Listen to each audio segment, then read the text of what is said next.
Skip, basically you're guaranteed 30 points when Mahomes starts in a playoff game. And if you look at his playoff games over his career, and I know it's brief, he scored at least 30 points in every playoff game. And he's on that pace last week until he got knocked out, 2 or 3 minutes into the third quarter. And so that's what you're up against. And I think Buffalo knows it. If I'm not mistaken, Josh Allen says we got to outscore. He knows their defense. The days of you holding this offense down to 17 and you winning the 2017 game, Skip, I don't see that happening unless you can coax 4 or 5 turnovers out of Mahomes, and I just don't see that happening. He's 24 of 25, so basically his last 25 games, he's won 24 of those. Tyreek, Travis Kelce, 100% healthy. And if we go back and look at this game the first time they played, Skip, the Chiefs had a season high in rush yards, 245 yards, because they kept the safeties deep, because they didn't want to give the big plays up over your head. Yep. Now, we know the Bills struggle at stopping the run. So you're going to have to give up something. What are we willing to give up, Skip? Are you going to let them run the football? Because they can possess the football. Andy Reid doesn't have a problem, and EB doesn't have a problem calling runs. If you're going to keep those play cover to that shell safety, they just run you out of it. So this is why I'm taking them. I know Josh Allen is spectacular. The defenses leaves a lot to be desired on both sides of the ball. I don't think either defense is great, but they're opportunistic. You make a mistake, they generally make you pay for it. Lamar made one mistake last week, and the guy hit his head on the goalpost on a 101-yard INT return. You make a mistake, Honey Badger will normally make you play. So, Skip, with me, I'm looking at it like Buffalo. They haven't even tried to run the ball in the playoffs, Skip. They just like, forget it. They're dropping back 73% of the time. Devin Singletary's out. I think Singletary's out, or maybe it's Zach Moss is out. Gone. But they don't try to run the ball, Skip. And the one thing that you need to do against KC is that you need to run the football. You need to possess the football. And you look at teams that's kind of giving them trouble, although they haven't beaten them, they're snapping the ball around 5 seconds or less. I don't know if Buffalo's going to do that because Buffalo wants to be up-tempo. So I'm going to take a very high-scoring game. I'm going to say Chiefs win the game 35-31. 35-31, so Chiefs will, by your score, cover barely. Yeah. Okay, I'm going to remind you that when we made our preseason predictions, I picked your former team, the Baltimore Ravens, to win it all. Their season obviously ended at Buffalo last weekend. Correct. And yet, I still think Baltimore would have won that game if Lamar hadn't hit his head on not the goal post, but the turf in the end zone, right, and been gone for a fourth quarter in which he would have had the wind behind him, because in the second quarter he threw for 111 yards with a really strong wind. And I think he would have been hard to stop in the fourth quarter, but we will never know that. I also threw in my prediction before the season started, if I had any guts, I would pick the Bills to win the AFC. And you were a little surprised, if not shocked, that I said that. Yep. I wasn't sure Josh Allen had come of age on time to pull that off, but I liked the culture.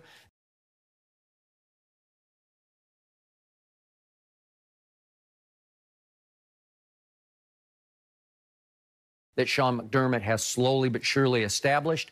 I like the way they play defense, how they hang in, and how smart the secondary is. They have playmakers all through their secondary. And I just like the feel of this team and its momentum, the steps it's taking toward getting to a Super Bowl. Maybe I should have listened to myself. So now I am going to listen to myself, and I am going to pick Buffalo just because that's all I have left for my preseason prediction, that I almost went there, so I'll go there now. But why would I go there? Well, to me, Buffalo is heading straight north in a good way.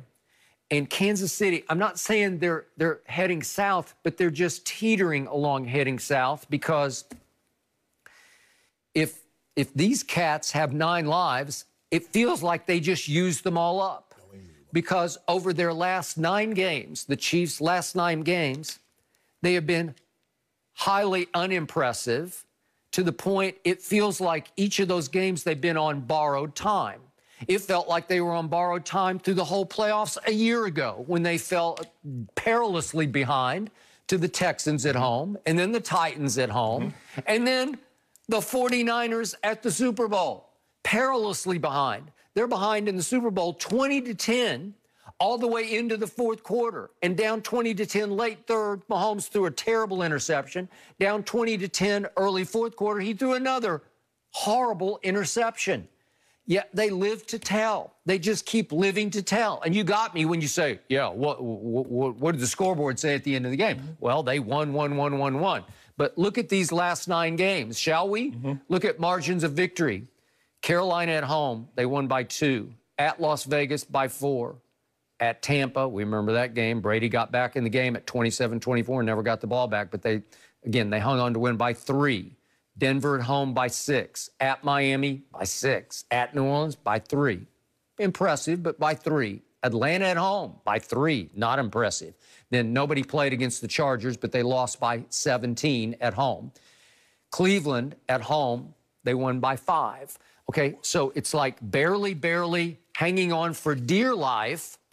And at some point, you're going to run out of your 9 lives. So that's 9 games in which their overall margin of victory is plus 15. They were plus 15 points over 9 games. Think about that. Think about this, Skip. How impressive is that? It's very impressive because when you look at the Bucs, did the Bucs ever have the ball with a chance to take the lead in that ball game in which they lost by a couple of points? Did the Bucs ever have the ball with a chance to take the lead? No, they did not. Well, obviously, there's 4.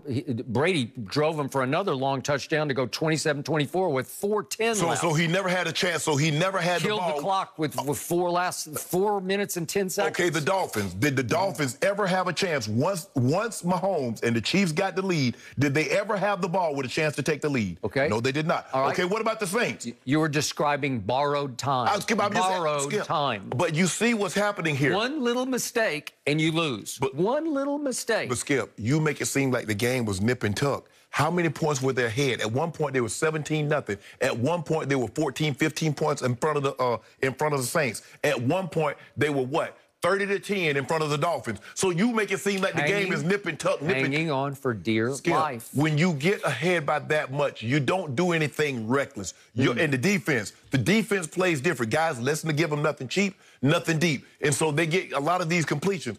I'm trying to figure out, if it was so close, how did you get down 30-10 if you're the Miami Dolphins? If you're so good, how did the Bucs and that defense get down 17-0? How did the Saints get down by 14 if they're so good? If Mahomes is so bad, if the team is so bad, how are they getting up by double digits in 2 and 3 scores on these great teams? If you're a juggernaut, if you're a tour de force, you blow people out. That's 9 straight games in which they've blown out nobody. They've hung on for dear life. Guess what? I know a team that went 18-0, and they were blowing everybody out. And the moment they got into a close ball game, they got their head bust. You know why? Because they had never been under that type of pressure. The moment of the magnitude of that, you saw what happened in the Super Bowl because they had never been there before like that. So there was method to the madness. They said, let's let them back in the game so we can fire test ourselves in a close game. No, Skip. Let's see if we can figure out how to hang on. No, Skip. If your team, all you're hoping to do when you play a team like Mahomes or you played a team like the 2007 Patriots, you said, let's get to the fourth quarter. Don't let them run and hide and let them be up by 21. Don't let them be up by 17 going into the fourth quarter. Let's make it a nip-tuck ball game. Well, my homeboy says that you make it close you want to. If I get this ball, ask the Vegas Raiders. They had the lead. My homeboy said, I got this. He went and got it. The Saints, y'all had to do an onside kick. We don't do it. We don't do no onside kick because it don't come down to that. We don't come down to no onside kicks. As great as they are, one little mistake, one little error, and you lose. You Skip. That's what anybody. This is lose and go home. Skip. That's what the beauty of football is. That's the beauty of sports because it's not 2 out of 3, 3 out of 5, 4 out of 7. All right. So now let's look at the visiting team, shall we? The Buffalo Bills have almost quietly won 11 of their last 12 games. Yeah. And obviously, that should have been 12 of 12 games because at Arizona, with 34 seconds left, that guy on the left, number 17, hit his favorite receiver. You could argue maybe the most productive and best receiver in football right now, the most unguardable receiver in football, Stephon Diggs. He hits him with the touchdown pass to put them up 30-26. They're up 4, so it's a field goal can't even catch them at that point with 34 seconds left, and you know what happened. The Hail Murray happened, and they lost at the buzzer. 43-yard touchdown First pass. of all, y'all got Kyler Murray. Okay. We got Mahomes, the best quarterback in football. Okay. Y'all got DeAndre. Okay. We got Tyreek and Travis. Okay, but over the last 12 games, 11 out of 12, should have been 12, the Bills are a plus 155 in points, while you're over your last 9, you're a plus 15. Whew. So one team is just taking off, and the other one's just sputtering and just sort of hoping to stay airborne as long as possible. Just choking and coughing toward the You know what, Skip Bayless? It's a funny story. I remember my homeboy came and picked my homeboy Bucket. He used to come pick me up when I fly into town from Savannah. He came and picked me up. Yep. Now, he had a car, Skip. He had a yellow Blazer. Yeah, think about that. A yellow Blazer. Had to stick in the floor. So he come out. I come outside and say, oh, okay, where the car at? He's like, man, that's it right there. So I'm about to get it. I'm about to open.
I'm going to take a very high-scoring game. I'm going to say Chiefs wins the game.